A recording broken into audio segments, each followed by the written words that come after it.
Había una ruta que conectaba dos extremos del mundo conocido y que en los mapas escolares siempre aparece como algo limpio, casi romántico. Caravanas de camellos, especias perfumadas, seda que brillaba bajo el sol del desierto. Lo que esos mapas nunca te muestran es lo que pasaba de noche. Lo que pasaba cuando una caravana se detenía demasiado tiempo en el lugar equivocado. Lo que les ocurría a los cuerpos de los mercaderes que no llegaban al otro lado. La ruta de la seda no era una autopista del comercio mundial. Era una cadena de decisiones de vida o muerte que los hombres que la recorrían tomaban todos los días, sin información suficiente, en territorios donde las reglas cambiaban según quién tenía el ejército más grande esa semana. Y hay un dato específico que cambia todo lo que crees saber sobre ella. De todos los mercaderes que iniciaban el recorrido completo entre Changán y Constantinopla en el siglo VII, los historiadores calculan que menos de 1 de cada 20 llegaba al destino final con la mercancía intacta, el cuerpo entero y la mente todavía funcionando. El resto dejaba pedazos de su historia enterrados a lo largo de 7.000 kilómetros de desierto, montaña y estepa, en lugares que hoy no tienen nombre en ningún mapa. Lo que te vamos a contar en este video no es la versión de la ruta de la seda que enseñan los museos. Es la que vivieron los que realmente la caminaron y es bastante más oscura y bastante más interesante. Para entender por qué la ruta era tan peligrosa, hay que entender primero por qué existía. No fue diseñada. No fue planeada por ningún gobierno ni por ningún consejo de mercaderes que se reunieron a trazar líneas sobre un mapa. Emergió. Creció de forma orgánica a lo largo de siglos, siguiendo el agua, los pasos de montaña que se podían cruzar sin morir congelado, los oasis donde los camellos podían beber y los hombres podían dormir con un techo encima. El nombre Ruta de la Seda es una invención del siglo XIX, acuñada por el geógrafo alemán Ferdinand von Richthofen en 1877, que le puso ese nombre mirando mapas desde su escritorio en Leipzig. Las personas que realmente la recorrieron nunca la llamaron así.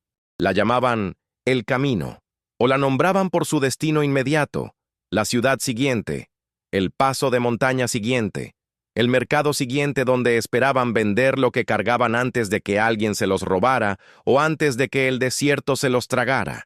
La ruta operó, en diferentes configuraciones y con diferentes intensidades, durante aproximadamente 1400 años. Eso es mucho tiempo. Es el doble de lo que ha pasado desde la caída de Tenochtitlan hasta hoy.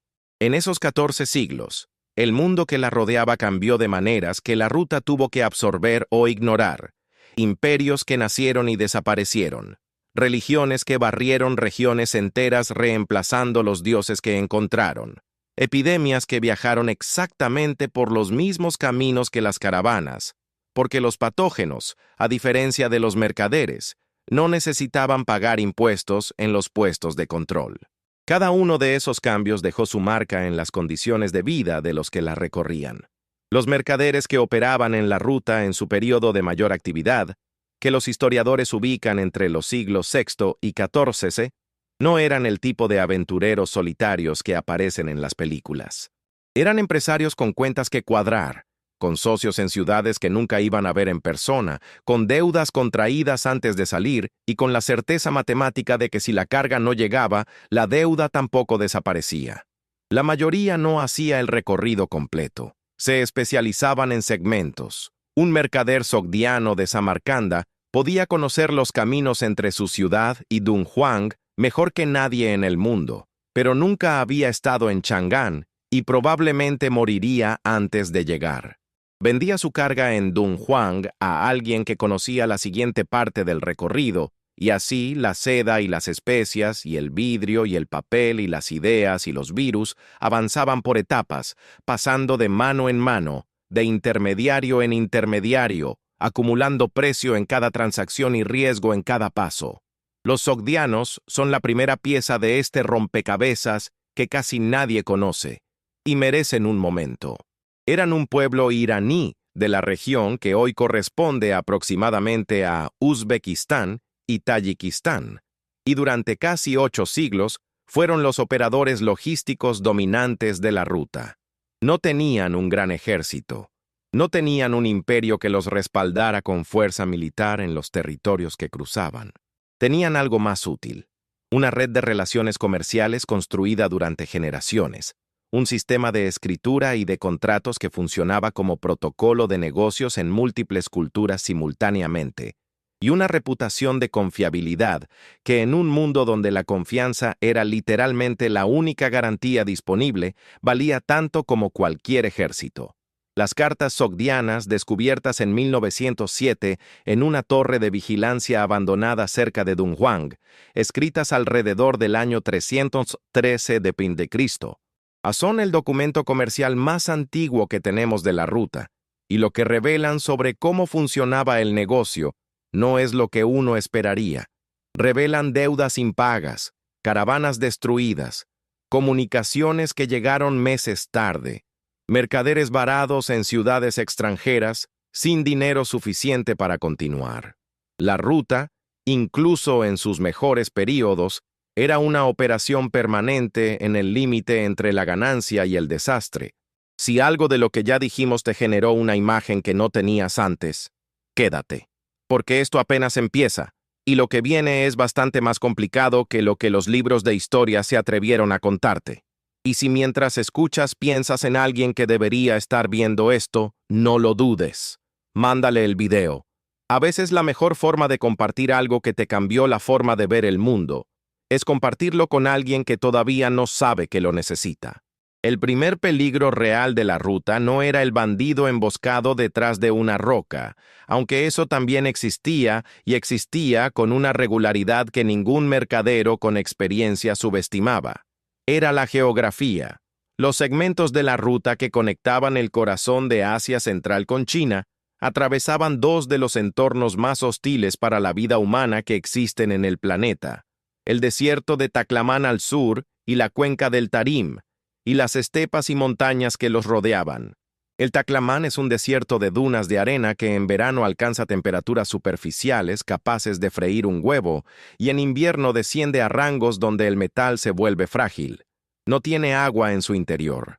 Las rutas que lo bordeaban, pegadas a los pies de las montañas del Tian Shan al norte y del Kunlun al sur, existían porque los ríos que bajaban de esas montañas formaban oasis donde la vida era posible durante el tiempo suficiente para que una caravana descansara y siguiera. Pero esos oasis eran puntos fijos en un sistema dinámico. Si el río que los alimentaba cambiaba de curso, la ciudad que dependía de él desaparecía. Y en la historia de la ruta, las ciudades desaparecieron. Algunas de ellas están enterradas bajo metros de arena hoy, con sus calles y sus mercados y sus templos intactos debajo, porque nadie volvió a excavarlas cuando el agua se fue. El paso por las montañas era el otro modo en que la ruta mataba sin necesidad de que nadie empujara. El Pamir, la cadena montañosa que los viajeros medievales llamaban simplemente el techo del mundo, tiene pasos que superan los 4.000 metros de altitud. A esa altura, el cuerpo humano sin aclimatación previa empieza a tomar decisiones que no son racionales. El juicio se nubla, la respiración se vuelve un esfuerzo consciente, y el frío que en la llanura sería incómodo en la montaña se convierte en mortal, porque la capacidad del cuerpo para generar calor cae junto con el oxígeno disponible.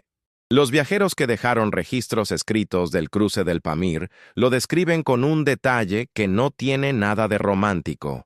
El monje budista Xuanzang, que cruzó la ruta en el siglo VII dejando uno de los relatos más completos que tenemos del período, describe el cruce de las montañas de Asia Central con un vocabulario que oscila entre la descripción de milagros y la descripción de desastres materiales muy concretos: bestias de carga que resbalaban en el hielo y caían al vacío con todo lo que cargaban, compañeros de viaje que una noche no se levantaban porque el frío los había alcanzado mientras dormían, senderos tan estrechos que dos personas no podían pasar al mismo tiempo, y donde cualquier error de cálculo terminaba en una caída de varios cientos de metros.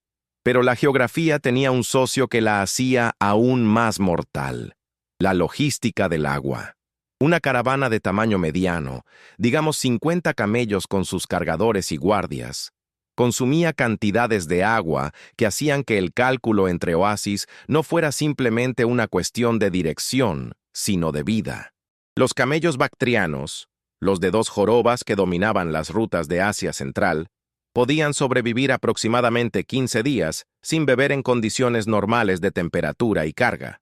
A 45 grados bajo el sol del Taclamán, esa cifra se comprimía dramáticamente. Los guías que conocían las rutas medían las distancias en días de marcha con carga, y con una honestidad brutal sobre qué pasaba si uno de esos cálculos resultaba equivocado. No había margen de error. Si la fuente que el guía recordaba estaba seca porque el río que la alimentaba había cambiado de curso el año anterior, la caravana no tenía plan B. Tenía la cantidad de agua que llevaba encima y la velocidad a la que esa cantidad se consumía. El resto era matemática. Los bandidos que operaban en los tramos más aislados de la ruta habían desarrollado una comprensión de esa matemática que usaban con una precisión fría. No atacaban en los oasis, donde había testigos y donde otras caravanas podían intervenir, o donde el mercader atacado podría sobrevivir para identificarlos. Atacaban en los tramos intermedios, en el espacio entre oasis donde la caravana ya había consumido parte de sus reservas, estaba en la mitad del agotamiento del viaje, y donde la elección entre resistir el ataque y perder agua en la pelea, o entregar la carga y conservar el agua para seguir, era exactamente el tipo de cálculo desesperado que los asaltantes profesionales sabían inducir. La mayoría de los asaltos exitosos no terminaban con una batalla. Terminaban con una negociación forzada a punta de flechas, donde el mercader entregaba una parte de la carga, el asaltante la tomaba, y ambos seguían su camino sabiendo que habían sobrevivido a algo que podría haber terminado de otra manera. Los estados que controlaban los distintos segmentos de la ruta tenían un interés económico directo en que los asaltos no ocurrieran, no por compasión hacia los mercaderes, sino porque los mercaderes vivos que llegaban a sus mercados pagaban impuestos, y los mercaderes muertos en el desierto no le pagaban nada a nadie. Ese incentivo produjo sistemas de protección que en sus mejores versiones funcionaban con una eficiencia real. Las dinastías Tang en China, en el período entre los siglos VII y Debes, mantuvieron guarniciones militares a lo largo de los corredores del Tarim, con una consistencia que los registros arqueológicos confirman. El Imperio Kushan, antes, había hecho algo parecido en los segmentos de Asia Central. El Imperio Romano y luego el Bizantino habían protegido los tramos occidentales. Los períodos de mayor actividad comercial en la ruta coinciden, casi sin excepción, con los períodos en que estas potencias tenían la estabilidad interna suficiente para preocuparse por algo más que su propia supervivencia. Y los períodos de colapso del comercio coinciden, igual de consistentemente, con los períodos en que alguna de esas potencias entró en crisis y retiró las guarniciones porque necesitaba los soldados en otro lado. La seda misma es una historia dentro de la historia, y merece ser contada con la precisión que rara vez recibe. La producción de seda era, durante los primeros siglos de la ruta, un secreto de Estado chino protegido con una seriedad que hoy nos costaría imaginar aplicada a un tejido.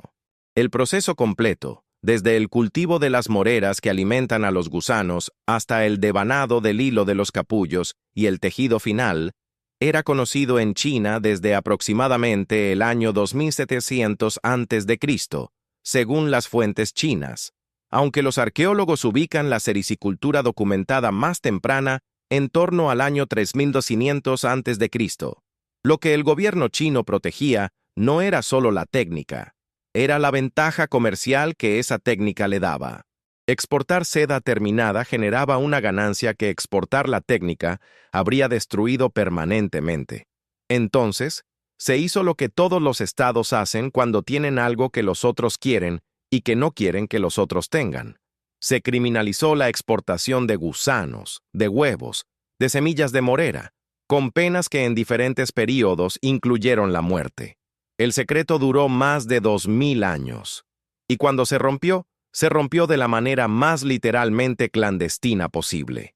El historiador Procopio, escribiendo en el siglo VI, describe cómo 2 monjes que habían vivido muchos años en territorio chino regresaron a Constantinopla llevando dentro de sus bastones de peregrino huevos de gusano de seda contrabandeados.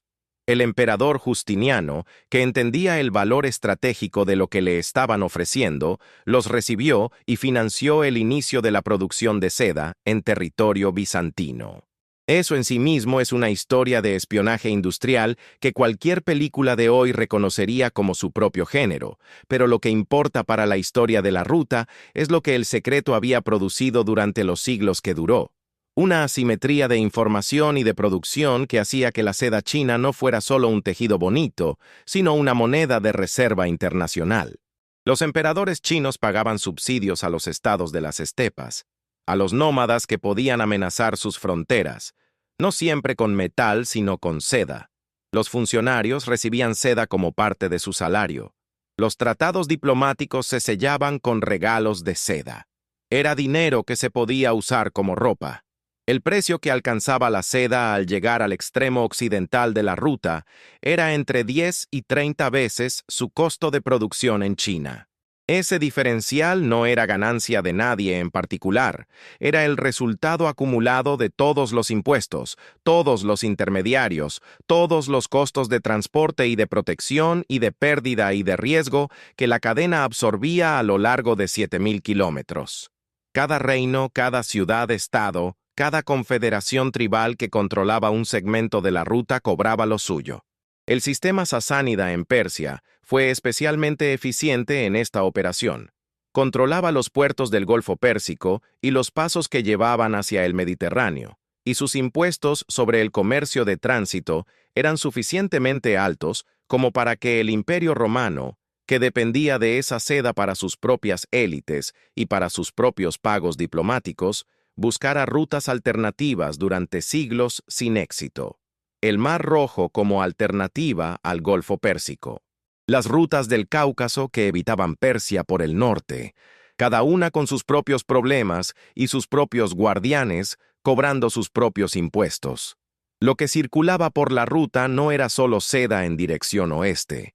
Era un flujo en ambas direcciones que los historiadores tardaron en mapear completamente porque las fuentes chinas documentaban lo que salía, y las fuentes occidentales documentaban lo que llegaba, pero reconstruir el comercio de regreso, lo que viajaba de oeste a este, requirió trabajo arqueológico que en muchos puntos todavía no está terminado.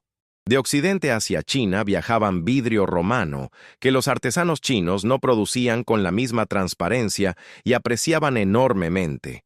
Oro en lingotes, que China importaba consistentemente porque su producción interna no alcanzaba para sostener sus propias necesidades monetarias. Caballos de Ferganá, que los emperadores chinos compraban a precios astronómicos porque eran superiores a cualquier animal disponible localmente para usos militares. Pero también viajaban cosas que no se pesan ni se almacenan en bodegas. Viajaban ideas religiosas. El budismo entró a China por la ruta. El islam llegó a las ciudades del Tarim por la ruta. El nestorianismo, una rama del cristianismo declarada herejía en el siglo V, que sobrevivió durante siglos en Asia Central y llegó hasta China y Mongolia.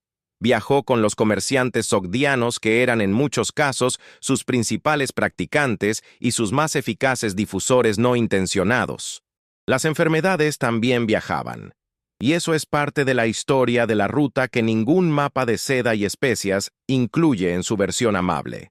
Las caravanas conectaban poblaciones que llevaban generaciones sin contacto entre sí, que habían desarrollado su propio perfil de exposición a patógenos locales y que al encontrarse intercambiaban bacterias y virus con la misma eficiencia con que intercambiaban mercancías. Los historiadores que han estudiado las grandes epidemias de la antigüedad y la Edad Media han rastreado varios de ellas hasta los corredores comerciales de la ruta.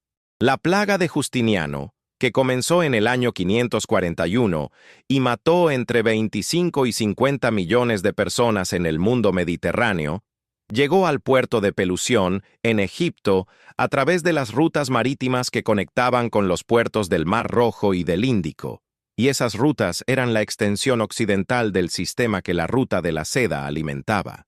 La peste negra del siglo XIV, que mató entre un tercio y la mitad de la población europea, Siguió un camino que los investigadores han reconstruido desde las estepas de Asia Central hacia el oeste, a través exactamente de las mismas rutas que las caravanas usaban, porque las ratas que portaban las pulgas que portaban el patógeno viajaban en los cargamentos de granos y en los suministros que las caravanas necesitaban para sobrevivir. El comercio que enriquecía al mundo también lo enfermaba, y la ruta era simultáneamente el vector de ambas cosas. El poder sobre la ruta nunca fue de un solo dueño. Eso es lo primero que hay que entender para comprender por qué su historia es tan violenta y tan complicada.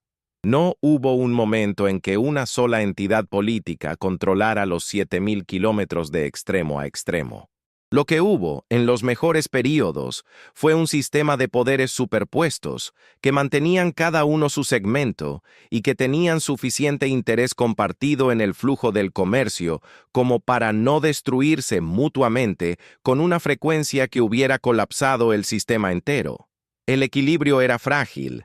La historia de la ruta es en gran medida la historia de las ocasiones en que ese equilibrio se rompió, de qué lo rompió y de qué tardó en reconstruirse. El período que los historiadores identifican como el de mayor fluidez comercial en la ruta es el siglo VII, y no es casualidad. En ese siglo, la dinastía Tang en China estaba en su apogeo y había recuperado el control de las ciudades del Tarim que habían caído durante las décadas de guerra y fragmentación que siguieron a la caída de la dinastía Han. En el extremo occidental, el Imperio bizantino, aunque reducido respecto a su extensión máxima, mantenía sus principales puertos y sus rutas de acceso al Mediterráneo, y en el espacio intermedio, las ciudades sogdianas de Sogdiana, Samarcanda, Bujara, Merv, operaban con una autonomía que los poderes que las rodeaban respetaban porque destruirlas habría sido económicamente estúpido. Ese equilibrio producía condiciones de comercio que los mercaderes de la época describían, con la exageración comprensible de quien compara con lo que conoce, como algo cercano a la estabilidad. Los turcos fueron el primer factor de desestabilización sistemática de ese equilibrio, no porque fueran inherentemente destructivos, sino porque su irrupción en Asia Central en el siglo VI reorganizó el mapa de poderes de una manera que nadie había anticipado. Los Gökturks, el primer gran kanato turco, se expandieron con una velocidad que tomó por sorpresa a los poderes establecidos a ambos lados. En menos de un siglo pasaron de ser una confederación tribal en las estepas de Mongolia a controlar un territorio que se extendía desde el mar de China hasta el mar Caspio. Ese control incluía segmentos críticos de la ruta, y los Gökturks lo sabían perfectamente y lo explotaron. Impusieron sus propias condiciones sobre el comercio de tránsito, negociaron directamente con Bizancio para eliminar a Persia como intermediario en el negocio de la seda, y en el proceso construyeron la primera entidad política esteparia que operó con una comprensión sofisticada de la economía de la ruta en lugar de simplemente saquearla. El kanato no duró. Los imperios de las estepas rara vez duraban. Dependían de la figura del Khan y de su capacidad para mantener unidas coaliciones de clanes que tenían intereses propios y lealtades que siempre eran negociables. Cuando el Khan moría o cuando aparecía alguien más fuerte dispuesto a disputarle el liderazgo, el sistema se fragmentaba con la misma velocidad con que se había formado. Y la fragmentación era siempre violenta porque no había instituciones que pudieran absorber la transición. Los sucesores de los Gökturks, en el este los turcos uigures, en el oeste los hazares, mantuvieron versiones del mismo modelo: control de los pasos, cobro de peajes, protección selectiva del comercio que les convenía y destrucción igualmente selectiva del que amenazaba sus intereses. El Islam cambió todo esto de nuevo, con una velocidad que todavía resulta difícil de procesar en términos históricos. En menos de 100 años desde la muerte del profeta Mahoma en el año 632, los ejércitos árabes habían conquistado Persia, Egipto, el norte de África, la península ibérica y estaban empujando hacia Asia Central contra los poderes turcos que ya estaban ahí. La batalla de Talas en el año 751 es uno de esos momentos que los libros de historia mencionan brevemente, pero que reorganizó el mundo de maneras que todavía vivimos. Un ejército abásida en alianza con fuerzas turco-tibetanas derrotó a un ejército Tang chino y detuvo la expansión de China hacia el oeste. Después de Talas, las ciudades sogdianas de Asia Central entraron progresivamente en la órbita islámica, lo que significó no solo un cambio de religión, sino un cambio de redes comerciales, de sistemas de escritura, de lealtades mercantiles. Los sogdianos, que habían operado como la columna vertebral del comercio en la ruta durante siglos, se islamizaron gradualmente y sus redes comerciales se integraron al sistema más amplio del mundo islámico, que en el siglo IX operaba con una coherencia económica y un volumen de intercambio que no tenía precedente en la historia del mundo medieval. Lo que los califatos abásidas construyeron no era simplemente un territorio grande. Era un sistema monetario unificado, una lengua franca en árabe que funcionaba para el comercio desde Marruecos hasta las costas de India, y una red de crédito informal basada en relaciones de confianza entre familias de mercaderes que hacía posible financiar expediciones comerciales sin necesidad de mover físicamente el metal.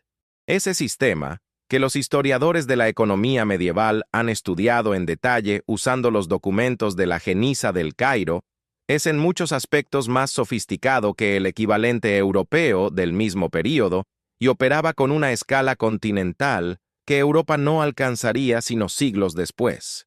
La ruta de la seda no funcionaba a pesar de todos estos cambios de poder.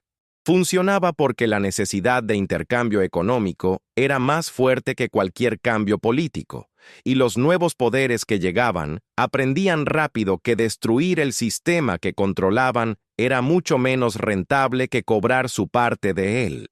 Las ciudades que crecieron a lo largo de la ruta no eran paradas técnicas. Eran mundos completos que tenían su propia lógica, su propia demografía, su propia cultura, construida precisamente a partir del hecho de que por ellas pasaba gente de todas partes. Dunhuang es el ejemplo más estudiado, no por ser la más grande, sino por ser la mejor conservada. Ubicada en el extremo occidental del corredor de Exi, que era el paso natural que conectaba China con el resto de Asia Central, Dunhuang era el punto donde las rutas del norte y del sur que bordeaban el Taclamán se reunían antes de entrar a China o se separaban antes de cruzarlo. Eso la hacía, en términos logísticos, uno de los nodos más críticos de todo el sistema, el equivalente funcional de un hub aeroportuario internacional, pero en piedra y arena, hace 1400 años.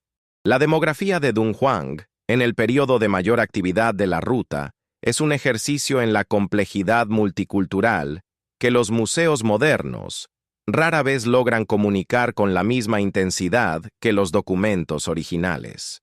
Los registros que sobrevivieron en las grutas de Mogao, descubiertas en 1900 por el monje Wang Yuanlu y excavadas sistemáticamente después por el explorador Aurel Stein, muestran una ciudad donde convivían chinos de diferentes regiones, sogdianos en sus barrios propios con sus propias instituciones comerciales y religiosas, tibetanos en los períodos en que el imperio tibetano controlaba la ciudad, turcos de varias confederaciones, indios en ruta hacia los centros budistas del Tarim, y en los intercentos márgenes de toda esa mezcla una cantidad de personas que los registros no documentan con suficiente detalle porque los registros los hacen las instituciones y las instituciones registran a los que les interesan. Los esclavos, los trabajadores estacionales, los músicos y artistas que viajaban de ciudad en ciudad siguiendo el dinero de los comerciantes, los médicos y curanderos que ofrecían sus servicios a gente que llegaba enferma del desierto, todos esos existían en Dunhuang en números que los documentos insinúan más de lo que confirman. Las grutas de Mogao son el archivo más extraordinario que la ruta dejó. Son 492 cuevas excavadas en la roca de un acantilado, cubiertas internamente de pinturas que documentan casi 1000 años de historia visual, desde el siglo IV hasta el siglo XIV. Lo que esas pinturas muestran no es solo iconografía budista, aunque el budismo es el hilo que las conecta, porque fueron construidas como acto de devoción por mercaderes que agradecían haber sobrevivido el cruce del Taclamán, o pedían protección para el siguiente. Muestran ropa. Muestran instrumentos musicales que llegaron a China desde Persia y desde India a través de exactamente esas rutas. Muestran instrumentos musicales que arqueólogos e historiadores de la música han identificado como los ancestros directos de instrumentos que hoy consideramos parte de la tradición musical china. Muestran rostros con rasgos que no son chinos, pintados por artistas que los veían todos los días en el mercado y los incorporaban a las imágenes sagradas con la naturalidad de quien pinta lo que conoce. En ese sentido, las grutas de Mogao son un testimonio visual de la globalización medieval que ningún texto puede reemplazar. Pero la vida en esas ciudades de oasis tenía una vulnerabilidad estructural que la hacía radicalmente diferente de la vida en las grandes ciudades del corazón de los imperios. Dependía del agua con una literalidad que hacía que todo el edificio social pudiera desmoronarse si las condiciones hidrológicas cambiaban. Lulan era una ciudad floreciente en el Tarim alrededor del siglo III, con su propio sistema de irrigación, su propia población estable, su propio lugar en las rutas comerciales. A mediados del siglo IV había sido abandonada. Los arqueólogos que excavaron el sitio en el siglo XX encontraron estructuras intactas, utensilios domésticos todavía en su lugar, como si los habitantes hubieran salido un día y simplemente no regresado. Las investigaciones geológicas que siguieron establecieron la razón con bastante certeza. El río Conque, que alimentaba los canales de irrigación de Lulan, había cambiado su curso progresivamente hasta que el agua que llegaba a la ciudad no era suficiente para sostener una población de ese tamaño. No hubo guerra, no hubo conquista, hubo sed. El comercio en las ciudades de oasis tenía sus propias reglas, que los mercaderes que las visitaban regularmente conocían, y que los que llegaban por primera vez aprendían con una velocidad forzada por el costo de no aprenderlas. Los caravansarais, los alojamientos diseñados específicamente para las caravanas, eran más que simples posadas. Eran centros de información, de negociación, de contratación de guías y guardias, de reparación de equipo, de compraventa de animales, de resolución de disputas entre mercaderes. Tenían sus propias jerarquías, sus propias reglas de acceso, sus propios sistemas de crédito informal donde la reputación de un mercader, acumulada durante años de relaciones en esa misma ciudad, valía más que cualquier garantía formal. Un mercadero nuevo en una ciudad de oasis podía ser completamente ignorado por los operadores locales durante días hasta que alguien que lo conocía de otro contexto lo introdujera en el sistema de relaciones que hacía posible el negocio. Y un mercadero con mala reputación podía encontrar que ninguna ciudad de oasis, en cientos de kilómetros a la redonda, estaba dispuesta a hacer negocios con él, porque las redes de comunicación entre esas ciudades, aunque lentas en términos modernos, eran suficientemente eficientes para difundir información sobre deudas impagas, fraudes y traiciones, con una velocidad que los interesados en esconder su historial raramente anticipaban. Hay un momento específico en la historia de la ruta que resume de manera casi perfecta su naturaleza dual, su capacidad de construir y destruir con la misma eficiencia y a través de los mismos mecanismos. Ese momento es el año 1206, cuando Temujin, un jefe tribal de las estepas de Mongolia, que había pasado años unificando por la fuerza a las confederaciones que lo rodeaban, recibió el título de Genghis Khan en un Kuriltai, una asamblea de jefes mongoles, y comenzó la construcción del mayor imperio terrestre que el mundo ha conocido. El imperio mongol, en su extensión máxima, a finales del siglo XIII, cubría aproximadamente 24 millones de kilómetros cuadrados, conectando China, Asia Central, Persia, Rusia y partes de Europa Oriental en un territorio donde, por primera vez en la historia, los segmentos de la ruta que habían sido controlados por diferentes potencias quedaron bajo una sola administración. Los historiadores llaman a este período la Pax Mongolica, y el nombre no es irónico, aunque su contenido lo es.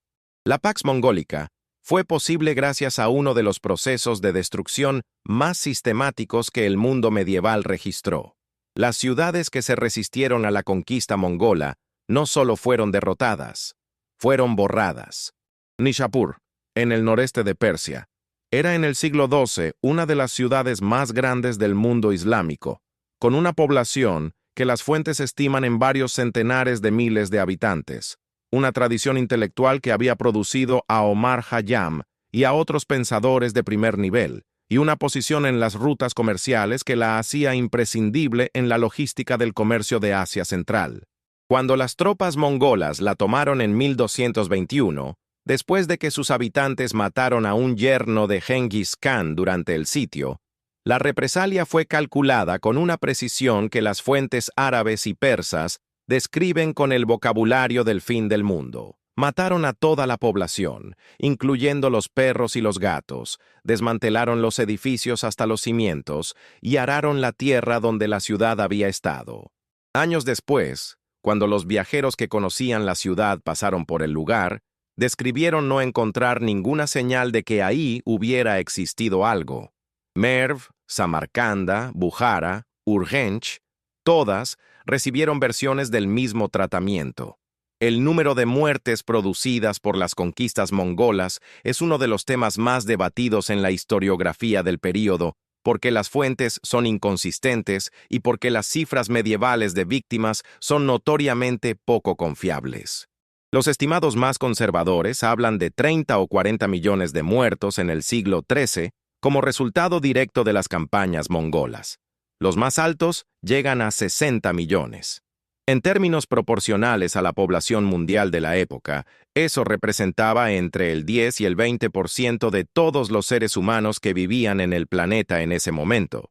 Para tener referencia, la Segunda Guerra Mundial mató aproximadamente al 3% de la población mundial de 1939. Las conquistas mongolas, en ese sentido, son el evento más destructivo de la historia humana en términos proporcionales, y casi nunca se las describe en esos términos porque la narrativa dominante de su historia terminó siendo la de la Pax Mongólica que vino después. La Pax Mongólica existió. No es una invención de historiadores sentimentales. Después de la destrucción, los mongoles administraban el territorio que conquistaban con una eficiencia sorprendente que contrastaba brutalmente con los métodos de su conquista. Establecieron postas de comunicación cada 30 o 40 kilómetros a lo largo de las rutas principales, con caballos y mensajeros de reemplazo disponibles, que hacían posible transmitir información a través de miles de kilómetros en días en lugar de semanas. Garantizaban la seguridad de los mercaderes en sus territorios con una seriedad que los viajeros del período, incluyendo Marco Polo, aunque la historicidad de su relato sigue siendo debatida, describían como algo sin equivalente en el mundo que conocían. La razón no era humanitaria. Era exactamente la misma que había llevado a los Tang a mantener guarniciones en el Tarim y a los abásidas a construir su sistema de crédito. Los mercaderes vivos y en movimiento generaban riqueza que el imperio podía grabar, y los mercaderes muertos o paralizados por el miedo no generaban nada. El resultado fue un período de aproximadamente un siglo, entre 1260 y 1360 aproximadamente, en que la ruta funcionó con un nivel de fluidez que no había conocido antes y que no volvería a conocer. Los viajeros cruzaban de China a Europa, o en sentido contrario con documentos expedidos por la administración mongola que funcionaban como pasaportes reconocidos a lo largo del camino. Los artesanos chinos y persas se encontraban trabajando en las mismas ciudades. Las técnicas de producción de porcelana que los alfareros chinos habían desarrollado durante siglos llegaron a Persia durante este período, y produjeron la tradición de la cerámica persa azul y blanca que persiste hasta hoy. Los sistemas de crédito islámicos que los mercaderes iraníes y árabes habían perfeccionado durante siglos se extendieron hasta China y se integraron con los sistemas chinos de papel moneda, produciendo combinaciones de instrumentos financieros que los economistas modernos han estudiado con admiración por su sofisticación. Y entonces llegó la plaga. Y el imperio mongol, que había construido el sistema de comunicación y transporte más eficiente que el mundo medieval había visto, se convirtió exactamente en el sistema más eficiente de distribución de la muerte que el mismo período registró. Las rutas que los mensajeros mongoles recorrían en días llevando información, también las recorrían las ratas con sus pulgas. La Pax Mongólica que hizo posible el comercio también hizo posible la pandemia. Eso no es una ironía. Es la lógica de un sistema que conecta sin discriminar, que mueve sin filtrar, que facilita todo lo que quiere ser facilitado, incluyendo lo que nadie quiso. La historia que contamos sobre la ruta de la seda tiene protagonistas fijos. Los emperadores que la usaron como herramienta diplomática, los exploradores que la describieron, los guerreros que la conquistaron. Lo que esa historia raramente incluye son los cuerpos anónimos que la hicieron funcionar. Los arrieros que conocían el paso de cada camello, que sabían cuándo un animal estaba a punto de colapsar antes de que el animal mismo lo supiera, y que tomaban decisiones en tiempo real sobre cuánto peso redistribuir sin ninguna fórmula de gestión de riesgos más que los años de experiencia acumulada en su cuerpo. Los cocineros de caravana que alimentaban a decenas de personas en entornos donde el combustible era escaso y el agua más, y que de alguna manera producían comida suficiente para que la gente siguiera marchando sin la energía de los animales que cargaban. Los intérpretes, que en algunos tramos de la ruta necesitaban manejar 3 o 4 idiomas simultáneamente para que la transacción comercial ocurriera, y que eran al mismo tiempo los guardianes de una cantidad de información estratégica que los hacía indispensables y peligrosos. Las mujeres de la ruta son el vacío más grande de su historiografía, no porque no existieran, sino porque los sistemas de documentación del período no tenían el hábito de registrarlas, excepto en circunstancias excepcionales. Pero existían. Las ciudades de oasis tenían poblaciones permanentes, donde las mujeres cumplían funciones económicas reales, tejedoras en los talleres de producción de seda que operaban en ciudades como Cotán, comerciantes en los mercados locales, posaderas en los caravansarais, curanderas en las comunidades que necesitaban atención médica continua. Las princesas enviadas como parte de tratados diplomáticos, que las fuentes chinas registran con nombres pero raramente con opiniones, eran también vectores de transferencia cultural. Llevaban consigo personal, técnicas artesanales, conocimiento musical, prácticas culinarias que se integraban en las cortes que las recibían y que rara vez son rastreadas hasta su origen porque nadie en ese momento se preocupó de documentar de dónde venían las ideas que esas mujeres traían consigo. Los esclavos son otra presencia masiva y casi invisible en la historiografía estándar de la ruta. El comercio de personas fue parte integral del sistema de intercambio desde sus primeros siglos. Las fuentes árabes del período abásida registran mercados de esclavos en las principales ciudades de Asia Central, donde se compraban y vendían personas capturadas en las guerras de las estepas, en las incursiones que los nómadas hacían sobre las poblaciones sedentarias, y en los conflictos entre ciudades que producían prisioneros que el derecho de guerra de la época reconocía como mercancía legítima.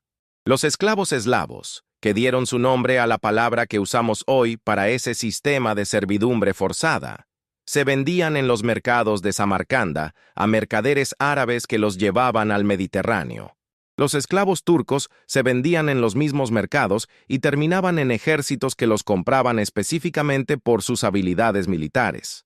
Los mamelucos, que gobernaron Egipto desde el siglo XIII hasta el siglo XVI, descendían de esclavos turcos y circasianos comprados precisamente en esos mercados.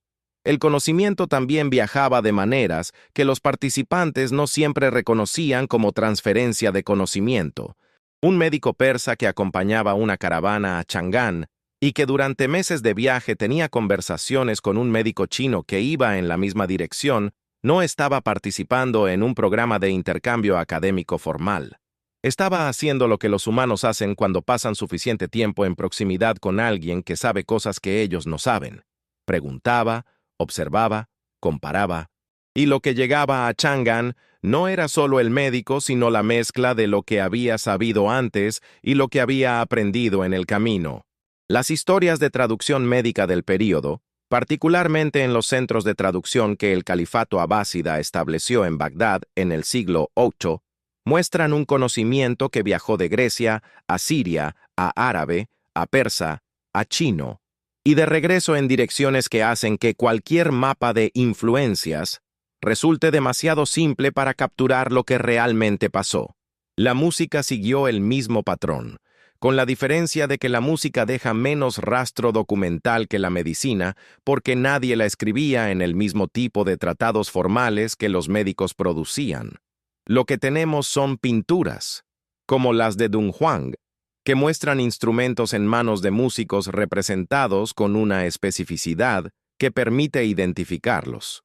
El laúd que los músicos persas llevaron a Chang'an y que los músicos chinos adoptaron se convirtió en el pipa, que durante siglos fue considerado un instrumento chino sin que nadie en China negara exactamente su origen, pero sin que tampoco muchos lo discutieran activamente.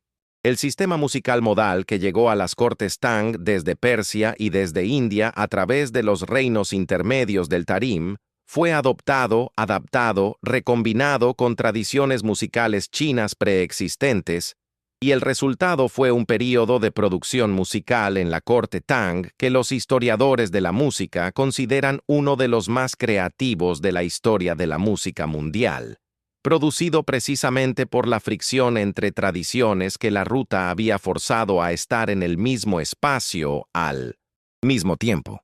Los artistas que iban y venían, los traductores que creaban puentes entre sistemas conceptuales que no tenían vocabulario compartido, los maestros artesanos que enseñaban sus técnicas a aprendices de otras culturas, porque el mercado los obligaba a compartir lo que sabían si querían clientes suficientes para sobrevivir. Todos ellos construyeron algo que ninguno de ellos planeó construir y que ningún poder político de la época habría podido construir deliberadamente.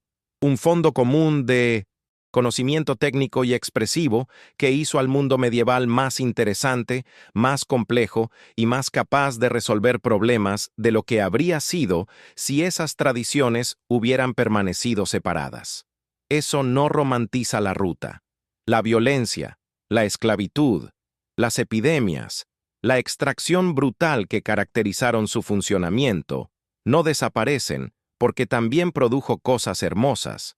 Las dos cosas son verdad al mismo tiempo, y esa simultaneidad es exactamente lo que hace que la historia real sea más interesante que cualquier versión simplificada de ella. La ruta de la seda no murió de una sola muerte. Fue un proceso gradual de desplazamiento, de pérdida de relevancia, de sustitución por sistemas que ofrecían lo mismo con menos riesgo y mayor volumen. El momento que los historiadores identifican más frecuentemente como el principio del fin es el año 1453, cuando el Imperio Otomano tomó Constantinopla y cerró efectivamente el acceso europeo a las rutas comerciales terrestres que conectaban con Asia. Esa narrativa tiene el problema de todos los momentos históricos designados como puntos de quiebre. Simplifica un proceso que en realidad llevaba décadas desarrollándose. Los europeos ya estaban buscando rutas alternativas antes de 1453. Las rutas terrestres ya estaban degradadas por el colapso del Imperio Mongol y por la fragmentación de Asia Central después de la Peste Negra. Los otomanos no cerraron una ruta que funcionaba perfectamente. Heredaron el control de un sistema que ya estaba en proceso de transformación. Lo que sí hicieron los otomanos, y esto es más importante que el cierre de ninguna ruta específica, fue aumentar el costo de acceso a las mercancías asiáticas para los mercaderes europeos que dependían de esos intermediarios. Y ese aumento de costo, combinado con el desarrollo de tecnología naval que hacía posible pensar en rutas oceánicas como alternativas prácticas, fue el incentivo que produjo los viajes de exploración portuguesa y española del siglo XV. Vasco da Gama llegando a Calicut en 1498 a través del Cabo de Buena Esperanza no fue un accidente. Fue la respuesta de un sistema económico que necesitaba acceso a las especias y a los lujos asiáticos sin pasar por los peajes de los intermediarios, y que encontró la respuesta en el océano en lugar de en el desierto.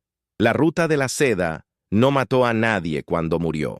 Simplemente perdió la competencia con un sistema más barato y más escalable, y se fue volviendo marginal con la misma gradualidad con que había crecido, por acumulación de pequeñas decisiones económicas individuales que en conjunto produjeron un cambio de dirección del comercio mundial.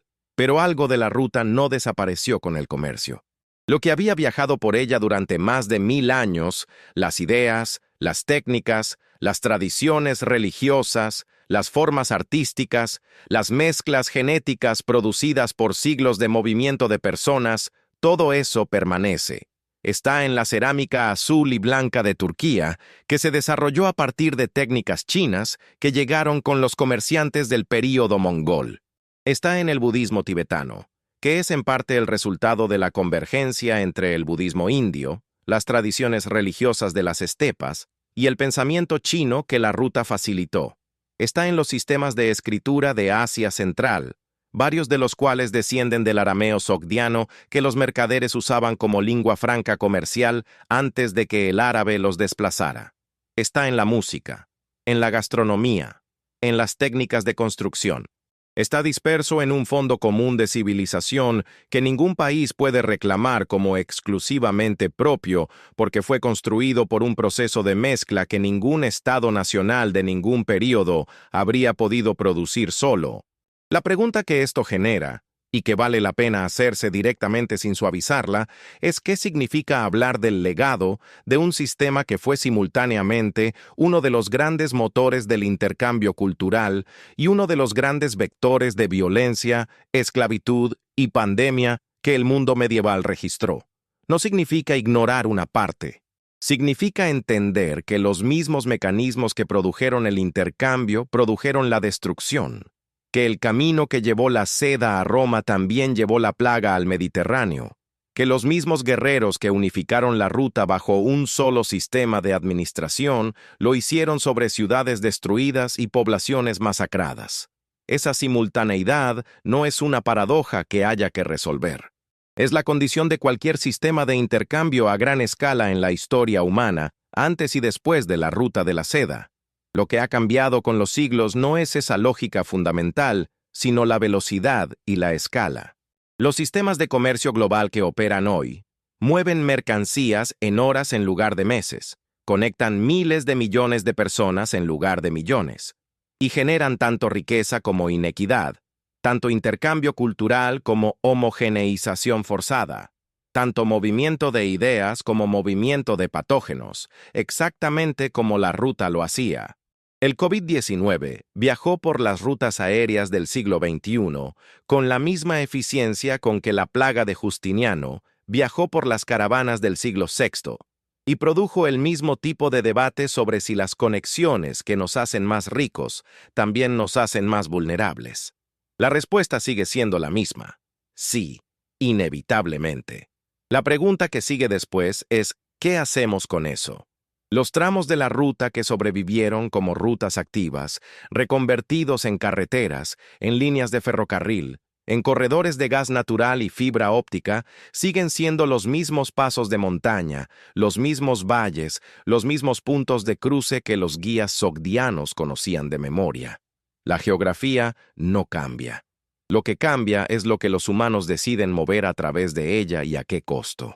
La iniciativa china de la Franja y la Ruta, que comenzó en 2013 y que es el proyecto de infraestructura más ambicioso de la historia contemporánea, es en parte una revisión consciente de ese legado, una apuesta a que los mismos corredores que conectaron el mundo medieval pueden conectar el mundo del siglo XXI si alguien está dispuesto a invertir en reconstruirlos. Si esa apuesta va a producir algo parecido a lo que produjo la ruta original, con toda su complejidad y toda su violencia y todo su intercambio, es una pregunta que la historia todavía no puede responder, porque todavía está ocurriendo. Llegaste hasta acá, y si todavía estás con nosotros después de todo esto, ya sabes que no te venimos a contar cuentos de camello y seda. Hay mucha historia que el mundo no te ha contado todavía, y este canal existe exactamente para eso. Si eres de esas personas que llegaron a este video por un algoritmo y se quedan porque algo aquí habló diferente, eso es una señal.